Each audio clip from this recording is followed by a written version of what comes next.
আল্লাহর ক্ষেত তো কি কম পরিমাণই হয়েছে রে। হাই হাই চাচা দেখছি না চাচা আইনে রে। চাচার পেটে তো বড়, নতুন করে কি আবার শুট টুট খাইয়াও ধরছেন নাকি?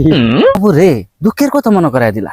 তোমার চাষি খাইবা চাইছেন সেফা, গেলাম ময়মনসিং ব্রিজের তলে, যায় দেখি এক বেড়া আরে বইরা সেফা লয়ে বই রয়েছে। কইলাম যে দেনছেন দিয়ে আমার 6 পারি সেফা, বেড়াও তাড়াতাড়ি মেট পানিলো। আর আমিও নিয়ে হারা দৌড় বাড়িতে আইলাম। আইরা বুড়িরে কইলাম রান দই। বুড়ি জন শুনলাটা উতালায় বসছে, ঝুল রানতাছে, কষা কষা রানতাছে, বাগারে হকটা মারতাছে, ছল্লত করে উঠতাছে। বাড়ির যে আশেপাশে কুত্তা আছেন ঠাস ঠাসি পড়তাছে আর ঠাস ঠাসি মরতাছে। আরো কিছু আছে? আরে বেটা কপের মধ্যে ঠ্যাং হিলাই দাও, শুনো আগে। আন্দার পরে দুই বুড়া বুড়ি খাইবার বইছি, খাওয়ার ঠেলায় অনুমান করতাছি যখন আত্মীয়ার ঘুরায় মেঘ তুলতাছে।